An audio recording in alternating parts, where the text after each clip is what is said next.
39절로 45절에 근거하여서 신앙의 여정, 신앙의 겨울 함께 걷다. 신앙의 겨울 함께 걷다라는 말씀을 같이 나누도록 하시겠습니다. 한번 따라 하실까요? 신앙의 겨울, 함께 걷다. 또 이렇게도 우리 따라 하셨으면 좋겠습니다. 인생의 겨울, 함께 걷다. 네. 꽃 좋아하시나요? 네, 좋아하시는 분 많으시네요. 무슨 꽃을 좋아하시나요? 장미꽃. 또요? 그건 잘 몰라요. 아, 그래? 아, 지금 피는 그 빨간 꽃. 네, 네, 뭔지 알 것 같아요. 네, 그걸 배롱나무꽃. 배롱나무꽃. 네, 하나 배웠어요. 또 무슨 꽃 좋아하시나요? 복숭아꽃. 네, 네, 네. 복숭아꽃은 지금 그죠? 이미 졌죠. 그 하얀 꽃 얘기하시는 건가요? 그죠, 맞죠. 무슨 꽃인지 알 것 같습니다. 이주환 집사님은 이번 생일에 무슨 꽃 받으셨나요? 예? 수국. 네, 좋습니다. 다 좋아하시는 꽃이 각자. 봄을 알리는 꽃이 있습니다. 봄을 알리는 꽃. 무슨 꽃이죠? 개나리, 진달래, 벚꽃, 또요? 매화, 목련. 네, 이런 꽃들이 있습니다. 봄을 알리는 꽃. 여기 지금 좋아하시는 꽃 이름이 안 나와서 얘네들이 좀 안타까워하겠지만은 여러분, 이 봄을 알리는 꽃도 참 아름답습니다. 아름다운데 이 꽃들이 너무너무 보기 좋고 아름다워서 미국 LA나 아니면 이태리 남부에 갖다 심으면 꽃이 잘 필까요? 이렇게 물어보는 의도는 이제 아시겠죠? 네, 안 펴요. 안 핍니다. 정말 날씨가 좋고 땅이 좋은데도 바람이 잘 부는데도 안 핍니다. 왜 안 피는가? 춘화 현상 때문입니다. 춘화 현상. 그게 뭐냐면 이 꽃들은 반드시 겨울을 거쳐야 꽃이 핍니다. 그러니까 겨울이 있어야만이 피는 꽃들입니다. 그리고 한 4주, 좀 넉넉 잡으면 12주의 추운 겨울을 지나야 이 꽃들은 꽃을 피기 시작합니다. 만개합니다. 그러니까 이 꽃들에게는요, 겨울이 고통스러운 계절이라기보다는 꽃을 피우기 위한 준비 기간이라고 볼 수 있어요. 물론 생물학적으로 따지면 조금 다른 의견을 낼 수 있는 게 더 정확한데, 그냥 우리가 해석하면 이 꽃들에게 겨울은 꽃을 피우기 위한 준비 기간입니다. 달리 말씀드리면 아까 말씀드린 것처럼 미국 LA 그 햇볕 좋고 땅 좋고 바람 좋은 곳에 이거 갖다 심어 놓으면요, 그냥 나무만 자라고 잎만 무성합니다. 꽃은 피우지 않습니다. 꽃은 피우지 않아요. 그런 꽃들 중에 하나가, 여러분 이 꽃도 좋아하실지 모르겠는데 튤립이라는 거 있습니다. 튤립도 튤립 키워 보셨나요, 집에서? 꽃 피우려면 그런 얘기하죠. 냉장고에 며칠 좀 넣어 놓으라고. 그 구근을 냉장고에 넣어 놔야 됩니다. 즉 이 꽃도 추운 겨울을 지나야만이 땅속에 들어가서 때가 되면은 꽃을 피우는 꽃들입니다. 오늘 본문이, 오늘 우리가 읽었던 말씀이 딱 이 신앙의 겨울에 해당한다고 볼 수 있습니다. 힘들죠? 안 좋죠? 왜 이런 시간이 주어졌나라고 할 수 있는데, 사실은 보면은 꽃을 피우기 위한 준비 기간입니다. 제가 이 본문을 묵상하면서 좀 의아했습니다. 왜 의아했는가? 1장, 우리가 지난번에 말씀 나눴던 것처럼 1장 26절부터 38절까지 보시면 기억나실지 모르겠지만은 천사가 마리아를 찾아옵니다. 찾아와서 성령으로 잉태될 것을 알려줍니다. 그리고 그 천사의 말씀에 따라서 마리아는요, 그 말씀을 듣고 믿음으로 아멘했어요. 아멘했습니다. 누가복음 1장 38절에 마리아가 이르되 주의 여종이오니 말씀대로 내게 이루어지다 하매 천사가 떠나니라. 자, 아멘했습니다. 말씀에 아멘했습니다. 그러면 그 다음에 이제 우리가 다음 시간에 살펴볼 건데, 46절부터 마리아가 하나님을 찬양해요. 굉장히 중요한 찬양입니다. 마리아 찬가라고 해서 굉장히 중요한 찬양인데 하나님을 찬양합니다. 여러분 생각해 보십시오. 38절에서 마리아가 믿음으로 말씀에 아멘했습니다. 그리고 난 다음에 바로 찬양으로 넘어가는 것이 훨씬 더 아름답고 보기가 좋은데, 성경은 그렇게 이야기를 우리에게 보여주지 않습니다. 말씀을 믿음으로 아멘으로 받았습니다. 그러고 난 다음에 마리아는 엘리사벳을 찾아갑니다. 엘리사벳을 찾아가서 엘리사벳을 만나고 나서야 할렐루야 하나님을 찬양합니다. 여러분, 천사가 찾아왔습니다. 하나님 말씀을 전해 주었습니다. 그 말씀은 정말 복된 말씀입니다. 어떤 말씀이냐? 네 태중의 아기는 나실 바 거룩하신 이 하나님의 아들이라는 예언의 말씀입니다. 누가복음 1장 35절에 천사가 대답하여 이르되 성령이 내게 임하시고 지극히 높으신 이의 능력이 너를 덮으시리니 이러므로 나실 바 거룩한 이는 하나님의 아들이라 일컬어지리라. 비천한 자신이 하나님의 아들을 잉태하는 영광을 입는다는 그런 복된 말씀입니다. 그런데 그 순간 마리아는 찬양하지 못합니다. 찬양하지 않습니다. 이 지점을 눈여겨보기 원합니다. 우리는 자꾸 마리아를 굉장히 믿음 좋은 사람으로 높이려고 합니다. 성모 마리아라고 해서 막 신격화하려고 합니다. 아니요, 그렇지 않습니다. 마리아도 사람입니다. 마리아가 입술로는 아멘 했습니다. 그런데 뒤돌아서고 난 다음에 그의 마음 가운데 두려움과 불안이 찾아오는 것입니다. 이 말씀이 자신의 인생에 전혀 부담 없는 복된 말씀으로만 그냥 받아들여지지 않았다는 것입니다. 마리아 입장에서는요, 이 말씀을 나 홀로 감당하기는 너무 버거운 말씀, 너무 무거운 말씀이었습니다. 마리아는 확인하고 싶었습니다. 무엇을? 천사가 찾아서 말씀을 주었습니다. 장차 네가 성령으로 잉태될 거야. 그 성령으로 잉태되는 아기는 하나님의 나실 바 거룩한 아들이다 라고 예언의 말씀을 주었는데 이 예언의 말씀을 확인하고 싶었어요. 어떻게? 천사가 그 말씀을 전해주면서 한마디 덧붙였거든요. 엘리사벳을 봐라. 엘리사벳이 그 나이 늙어서 잉태하지 못하는데 잉태되었다라고 말씀을 전해주었습니다. 마리아는 이 말씀을 확인하고 싶었어요. 자기 눈으로 직접 보고 싶었습니다. 진짜 엘리사벳이 잉태한 것인지 보고 싶었습니다.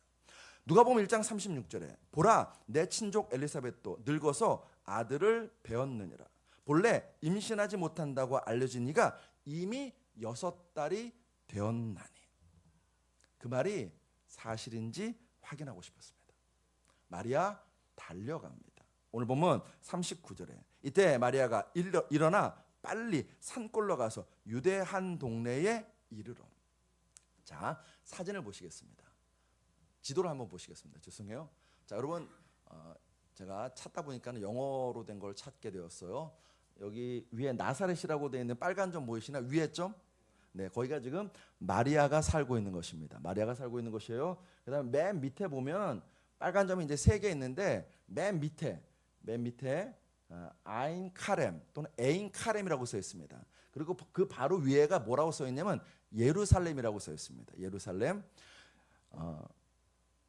학자들은 엘리사벳이 유대 예루살렘의 서쪽 산악지대에 살고 있을 것이라고 생각합니다. 그곳이 어딘가 저 에인 카렘이라고 써 있는 저곳이 엘리사벳이 살고 있는 곳이라고 생각하는 것입니다. 자, 그 다음 지도를 보실까요?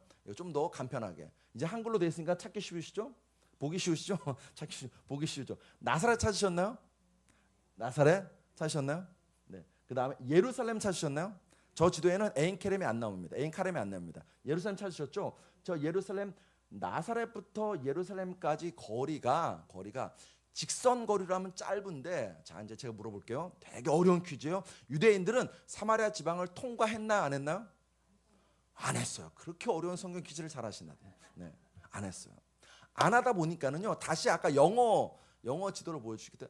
안 하다 보니까는 가운데 사마리아라고 써 있는 영어로 써 있는 그 지점을 통과하면 되는데 그렇게 안 하고 삥 둘러가요. 삥 둘러가다 보니까는 키로수가 약 120에서 150km 정도 되는 거리가 나옵니다. 거리가 나와요. 성인 걸음으로 걸어가면 약 3일에서 5일 정도 되는 거리를 걸어가야 됩니다. 마리아에게는 쉽지 않은 길이었습니다. 왜 그러는가? 우리가 알고 있던 본문 39절에 보면 뭐라고 나오냐면 산골이라고 나옵니다. 산골. 즉 산악지대를 지나가야 되는 험로입니다. 발이 부르텄을 거예요. 숨이 턱까지 찼을 것입니다. 그 어린 소녀가 임신 초기인 상황에도 불구하고 그 험한 길, 그 먼 길을 굳이 걸어갑니다. 왜라고요? 확인하고 싶은 것입니다. 확인하고. 지금 이 당시 마리아는요, 영적으로 혼란스러운 것입니다. 오늘 설교 제목대로 하면 신앙의 겨울을 만난 것입니다. 여러분, 우리가 인생을 살다 보면요, 겨울을 만날 때가 있습니다. 신앙생활 하다 보면요, 겨울을 만날 때가 있습니다. 문제를 만나거나 어려움을 당하거나 질병에 처하거나 이런 인생의 겨울, 신앙의 겨울을 만날 때가 있습니다. 그때 여러분과 저에게 필요한 것은 무엇이냐면요, 마음을 나눌 동역자가 필요합니다. 물론 하나님도 필요하죠. 하나님도 필요한데 현실적으로 여러분과 저에게 필요한 것은요, 마음을 나눌 동역자입니다. 내 마음을 좀 알아줄 사람, 내 아픔을 알아줄 사람, 내 고통을 알아줄 그 동역자가 여러분과 저의 인생에 필요합니다. 마리아는 그 멀고 험한 길을 걸어가서 엘리사벳을 방문합니다. 오늘 보면 40절에 사가랴의 집에 들어가서 엘리사벳에게 문안하네. 여러분, 제가 아까 말씀드렸죠. 이 성경 오늘 본문 읽다 보면 좀 의아한 생각이 많이 든다고. 왜 그러는가? 10대 소녀입니다. 성령으로 잉태되었답니다. 돌에 맞아 죽을 수 있는 상황입니다. 이 당시에는. 그러면 여러분 생각해 보십시오. 10대 중반의 소녀가 인생에 정말로 감당하기 어려운 말씀, 상황에 직면했습니다. 부모부터 찾아야 되는 거 아닌가요? 아니면 자기의 정원자 요셉을 불러야 되는 것 아닌가요? 근데 마리아는 그러지 않습니다. 누구를 찾는가? 그 멀고 험한 길을 걸어서 엘리사벳을 찾아갑니다. 만납니다. 왜요? 두 가지 이유 때문에. 첫 번째, 아까 말씀드린 것처럼 확인하고 싶었어요. 정말 하나님께 주신 그 말씀이 맞는지 확인, 자기 눈으로 직접 보고 싶었습니다. 두 번째, 더 중요한 이유가 있는데 그건 뭐냐면 현재 자기의 상황을 누구보다도 잘 이해해 줄 수 있는 사람이 바로 엘리사벳이라고 생각했기 때문입니다. 마리아 입장에서 엘리사벳은요, 자기의 마음을 터놓고 이야기할 수 있는 신앙의 동반자였습니다. 기도의 동역자였습니다. 믿음의 동무였습니다. 어떤 말을 해도 내 말을 다 들어주고 내 마음을 다 이해해 줄 수 있는 사람이 엘리사벳이라고 생각했던 것입니다. 생각해 보십시오.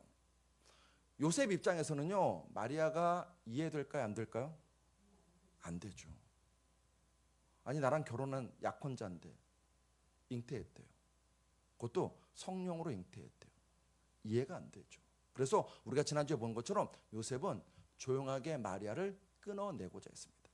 이 당시 이 상황에서 마리아의 마음을 이해해 줄 수 있는 사람, 마리아의 말을 들어줄 수 있는 사람, 마리아의 상황을 보고 같이 기도하고 같이 울어주고 같이 찬양할 수 있는 사람은 엘리사벳 한 사람뿐이었습니다.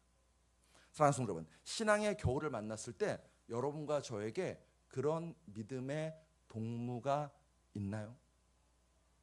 내 마음을 털어놓을 수 있는 믿음의 동역자가 있냐는 것입니다. 하나님과 같이 말씀을 나눌 수 있는 신앙의 동역자가 있냐는 것입니다. 저는 우리 교회 부부 사이가 이런 관계가 되기를 주의 이름으로 축복합니다. 어느덧 시간이 흘러서 부부 사이에 하는 말이라고는 밥 줘, 돈 줘, 이게 전부고 속으로는 내가 어쩌다가 저런 인간하고 엮여가지고서는 그게 아니라 여보, 내가 오늘 이런 말씀 읽었는데 당신도 한번 같이 읽어보자. 우리 자녀 위해서 이렇게 기도하자. 여보, 내가 영적으로 지금 너무 다운돼 있어. 나 좀 위해서 기도해줘.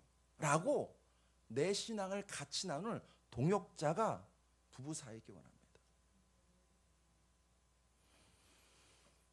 우리 교회는 이게 문제야.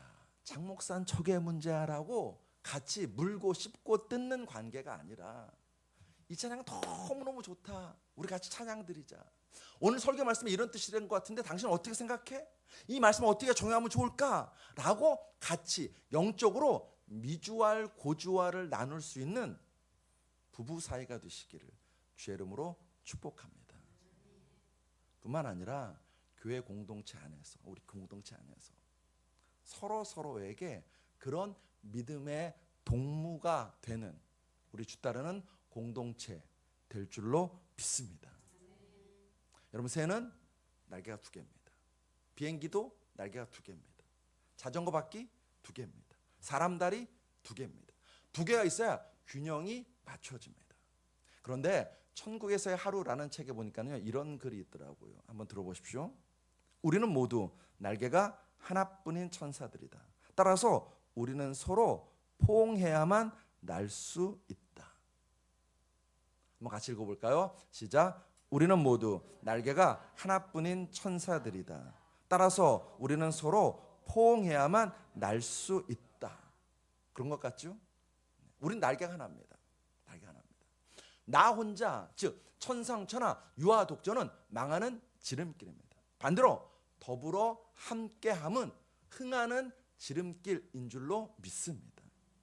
우리 전도서 4장 9절로 12절 말씀, 그런 마음으로 함께 같이 읽어보겠습니다. 시작.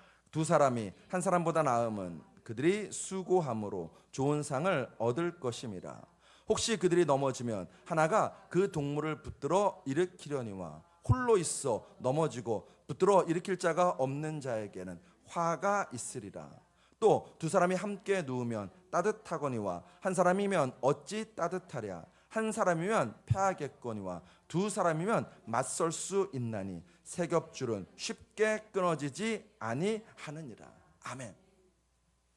여러분과 제가 서로에게, 옆에 있는 사람에게, 앞에 있는 사람에게, 뒤에 있는 사람에게 그런 믿음의 동무가 되기를 원합니다. 자주 말씀드리죠. 여러분과 제가 검지손가락을 사용하는, 저 인간, 검지손가락을 사용하는 그런 관계가 아니라 엄지손가락을 올려줄 수 있는, 이금순 권사님 최고라고 엄지손가락 올려줄 수 있는, 현우 짱이라고 엄지손가락 올려줄 수 있는 여러분과 저 되기를 간절히 소망합니다. 그리고 힘들 때는 기댈 수 있는 버팀목이 되었으면 좋겠습니다. 그래, 그분 찾아가서 이야기하면 내 말 들어줘, 같이 기도해줘 할 수 있는 버팀목이 되기 원합니다. 뿐만 아니라 성경 말씀 그대로 나보다 남을 낮게 여기는 것이 아니라 낮게 여기는. 지읒 받침이 좋으신가요? 시옷 받침이 좋으신가요? 지금 무슨 말하는지 못 알아듣는 사람이 있어요. 다시, 나보다 남을 낮게 여기는 지읒 받침이 좋으신가요? 나보다 남을 낮게 여기는 시옷 받침이 좋으신가요? 아멘입니다. 아멘, 아멘. 여러분, 너도 나도 고달픈 인생길을 힘겹게 걸어가는 인생들입니다. 서로를 불쌍히 여기기 바랍니다. 은혜 아니면 살아갈 수 없는 불쌍한 인생들입니다. 그 속에서 잘난 척 해봐야 도토리 키재기밖에 안 됩니다. 그보다는 너를 위해 기도해, 힘내라고 응원해 줬으면 좋겠습니다. 그 사람이 잘못됐을 때 정죄하기보다는 괜찮아, 다음에 잘하면 돼, 우리 다음번에 똑같은 실수하지 말고 잘해보자 라고 힘을 같이 보태주는, 또 누군가 경제로 어려울 때는요, 주머니에서 꼬깃꼬깃 그 몇만 원 꺼내서 조용하게 옆에 가서 호주머니에 끼워 넣어주면서 밥 한 끼라도 굶지 말자라고 위로해주는 여러분과 저 되시길 주 여러분으로 축복합니다. 엘리사벳과 마리아의 만남에서 이와 같은 축복이 있었습니다. 엘리사벳이 마리아를 축복해 주었습니다. 오늘 보면 42절 상반절에 큰 소리로 불러 이르되 여자 중에 내가 복이 있으며, 43절에서는요 내 주의 어머니가 내게 나아오니, 45절에서는요 주께서 하신 말씀이 반드시 이루어지리라고 믿은 그 여자에게 복이 있도다라고 엘리사벳이 마리아를 축복합니다. 뿐입니까? 태아, 뱃속의 태아도 축복합니다. 42절 하반절에 내 태중의 아이도 복이 있도다. 그날 두 사람 사이에서 오고 간 것은요 말씀이 오고 갔습니다. 서로를 향한 축복이 오고 갔습니다. 우리 사이에서도 말씀이 오고 가기를 원합니다. 서로를 축복하는 것이 오고 가기를 원합니다. 하나님은 여러분과 저에게 그렇게 하기를 원하십니다. 민수기 6장 20절에 그들은 이같이 내 이름으로 이스라엘 자손을 축복할지니 내가 그들에게 복을 주리라. 누가복음 10장 5절에서는요. 어느 집에 들어가든지 먼저 말하되 이 집이 평안할지어다 하라라고 축복하라고 말씀하십니다. 신약 성도들은요. 초대교회 성도들은 이 말씀 그대로 서로를 축복해 주었습니다. 서로의 평안을 빌어 주었습니다. 로마서 15장 33절 말씀 우리 같이 읽겠습니다. 시작. 평강의 하나님께서 너희 모든 사람과 함께 계실지어다. 아멘. 자, 데살로니가후서 3장 16절입니다. 같이 읽습니다. 시작. 평강의 주께서 친히 때마다 일마다 너희에게 평강을 주시고 주께서 너희 모든 사람과 함께 하시기를 원하노라. 한 번 더 읽을까요? 베드로전서 1장 2절입니다. 우리 같이 읽습니다. 시작. 은혜와 평강이 너희에게 더욱 많을지어다. 아멘. 여러분과 제가 서로를 불쌍히 여기는 마음을 갖고 이와 같이 축복해 주는 것입니다. 여러분 신약 성경 읽어보십시오. 예수님의 기적은 그 영혼을 불쌍히 여기는 데서 시작되었습니다.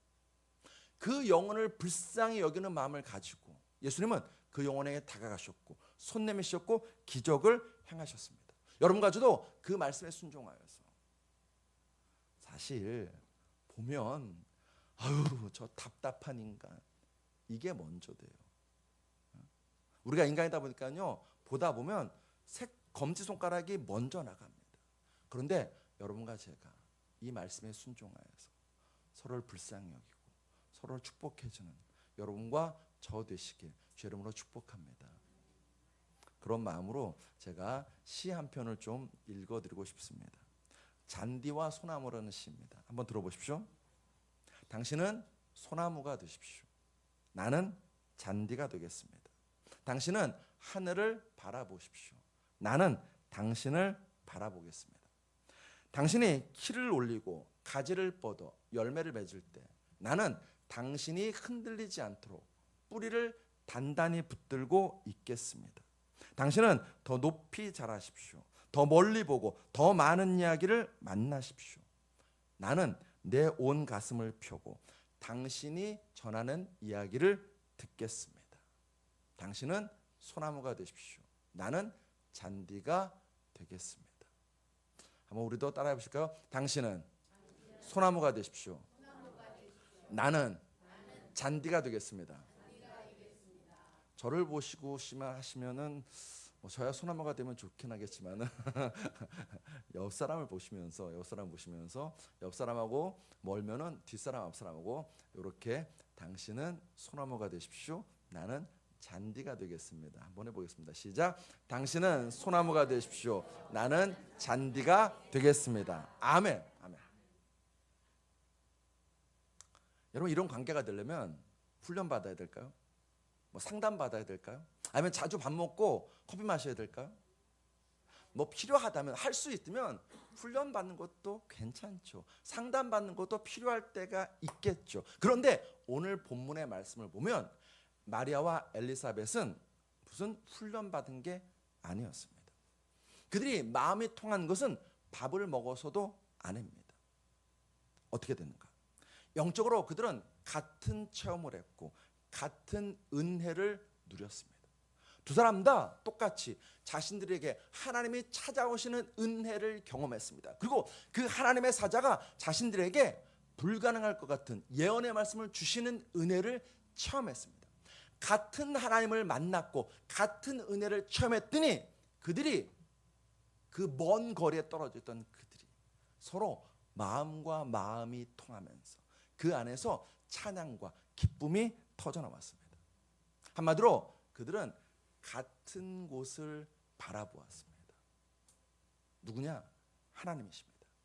나를 찾아오시는 하나님, 내게 말씀하시는 하나님, 내 인생에 기적을 행하시는 하나님, 나를 치유하시는 하나님, 나를 붙드시는 하나님, 나를 인도하시는 그 하나님, 그 하나님을 같이 만난 것입니다.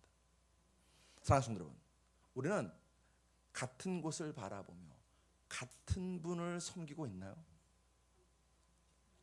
이 질문이 여러분과 저에게 오늘 꼭 깊이 남기 원합니다. 우리는 같은 곳을 바라보며 같은 분을 섬기고 있나요? 한 승객이 한 손님이 기차를 탔어요. 여러분 이제 연식이 이제 좀 드러날 것 같은데 옛날 기차는 기차 직원이 검표를 냈습니다. 검표 알아요? 현우 검표 아나요? 알아요? 네. 옛날에는 기차 직원이 와서 이렇게 표에다가 구멍 뚫어주는 검표를 냈습니다. 이금승원 선생님하고 저하고만 고개를 끄덕이는 것이 다른 분들은 나는 젊다 그런 거 모른다 하시는 것 같은데 검표를 했어요. 그런 기차를 탈 때였습니다. 기차가 출발하고 직원이 이제 검표를 시작합니다. 맨 앞좌석부터 검표를 시작하는데 표를 받고 난 다음에 직원이 말합니다. 손님, 기차를 잘못 타셨습니다. 이 기차는 손님이 가려는 곳과 정반대 방향으로 갑니다. 다음 역에서 내리세요라고 안내하는 것입니다. 이 승객이 놀라서 주섬주섬 짐을 챙깁니다. 근데 문제는 그 뒤에 승객을 검표하고도 똑같은 말을 하는 거예요. 손님, 기차를 잘못 타셨어요. 다음 역에서 내리세요. 그 다음 승객에게도 이 직원이 똑같은 말을 하는 것입니다. 그것을 보고 있던 한 승객이 이렇게 이야기합니다. 이보시오, 직원 양반, 우리가 아니라 당신이 기차를 잘못한 것 아니요? 맞아요. 그런 거예요. 사랑하는 성도 여러분, 우리는 하나님의 부름을 받고 교회 공동체로 모였습니다. 주님의 몸된 지체로 하나 되었습니다. 그렇다면 같은 곳을 바라보며 같은 분을 섬기고 같은 말을 하셔야 돼요. 교회 와서 하나님 이야기를 해야지, 성경 말씀 이야기를 해야지, 세상 이야기를 하면 이제 관계가 자꾸 엇나가기 시작하는 거예요. 제가 하나 더 얘기해 볼까? 예전에 제가 얘기 한번 했는데 사자와 소가 너무 사랑해서 결혼을 했습니다. 결혼했어요. 소는요, 사자를 너무 사랑해서 저녁마다 가장 맛난 풀을 식탁에 내놓습니다. 소는 어떨까요? 사자는 어떨까요? 소를 너무너무 사랑해서 뭘 가져올까요? 고기를 가져왔어요. 이 두 부부는 행복했겠죠? 행복할 수 없죠. 행복할 수 없습니다. 근데 여러분, 혹시 여러분과 제가 사자고 누구는 소 아닐까요? 같은 곳을 바라보고 같은 분을 말해야 됩니다. 하나님을 바라보고 하나님 이야기를 하고 성경 말씀을 나누고 찬양하고 기도하는 것이 여러분과 제가 모여서 가장 기쁘고 즐겁게 하는 일이라는 것입니다. 그게 괴롭다 하면은 이제 왜 저 인간이 나한테 풀을 내놓지? 이렇게 되는 거예요. 이렇게 되는 것입니다. 그게 잘 안 되는 공동체가 있을 수 있습니다. 그때는 내가 말씀과 찬양의 샘이 되는 것입니다. 오늘 본문에도 보시면 마리아가 엘리사벳을 찾아왔습니다. 그때 엘리사벳에 있는 태중의 아기, 6개월 된 그 아기 세례 요한이 찬양합니다. 뱃속에서 찬양해요. 오늘 보면 41절 중반절에 아이가 복중에서 뛰노는지라. 44절에서도 아이가 내 복중에서 기쁨으로 뛰놀았도다. 이때 뛰는다는 것은요, 기뻐 찬양했다는 것입니다. 왜 그런지 막 성경적으로 제가 또 설명할 수 있는데 그러면 또 시간이 많이 가니까 여하튼 이 말은요, 아이가 태중에서 기뻐 찬양했다는 것입니다.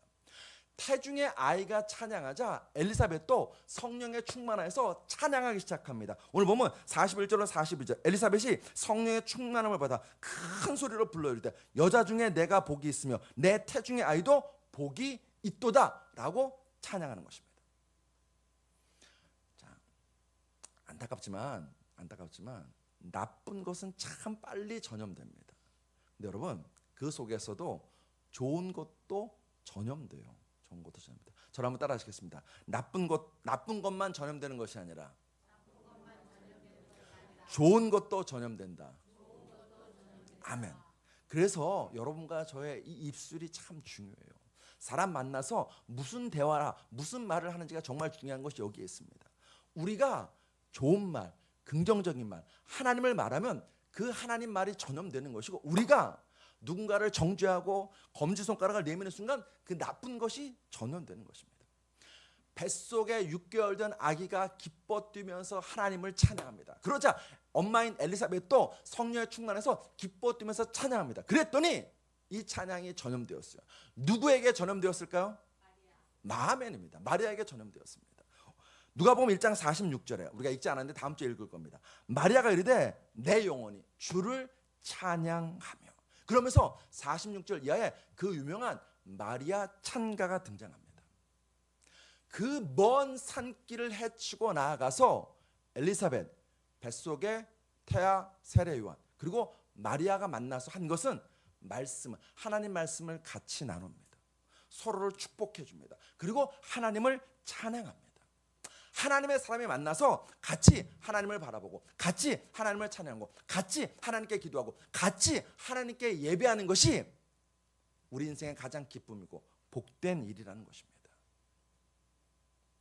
사랑하는 성도 여러분, 신앙의 겨울, 인생의 겨울을 만났을 때 우리는 자꾸 나 홀로 있으려고 해요.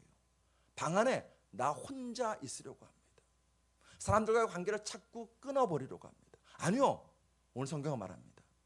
신앙의 겨울을 만났을 때, 인생의 겨울을 만났을 때 우리에게 가장 필요한 것은 믿음의 동역자입니다.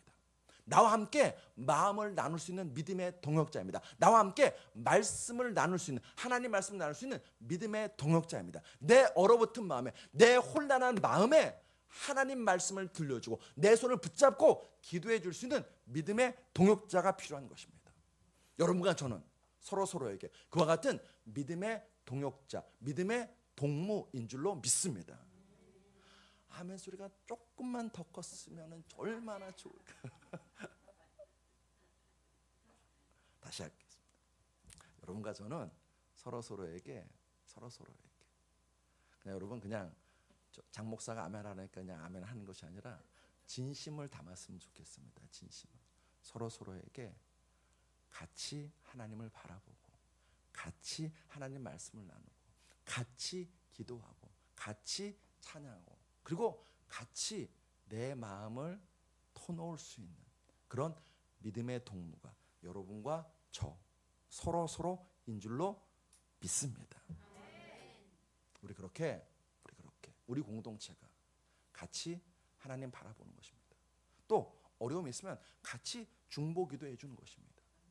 눈물을 흘리면 홀로 눈물 흘리는 것이 아니라 나 위해서 기도해 줘. 나 너무 힘들어 라고 이야기할 수 있는 그런 여러분과 저의 관계 되시길, 우리 공동체 되기를 주의 이름으로 축복합니다.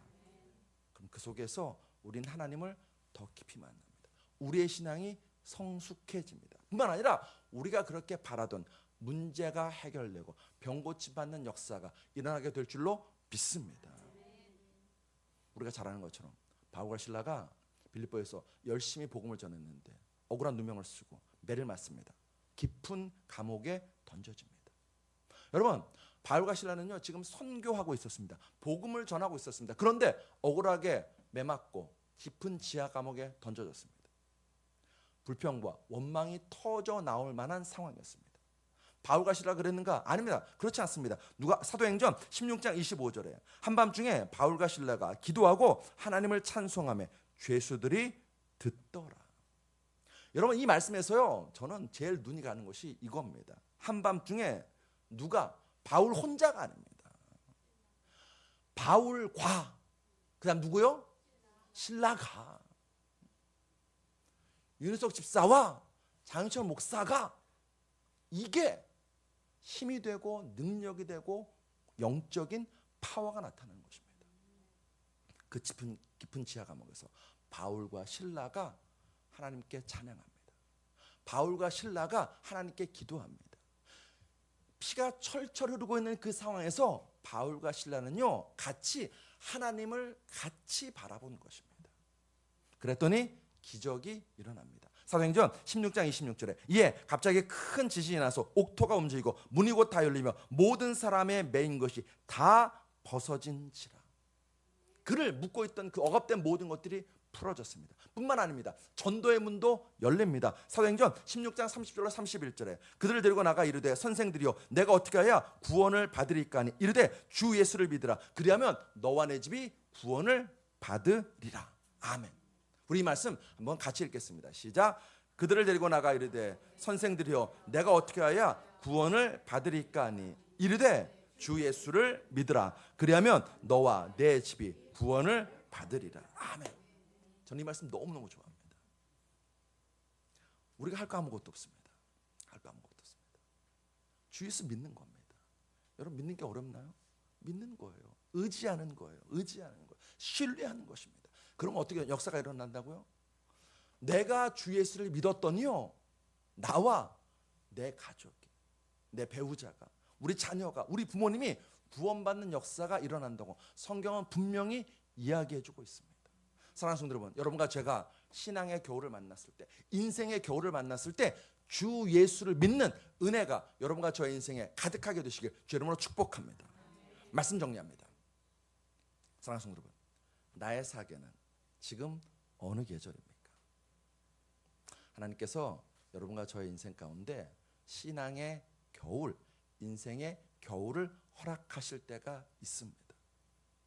너무 추워요. 나 너무 힘들어요. 나 너무 괴로워요. 할 수 있어요.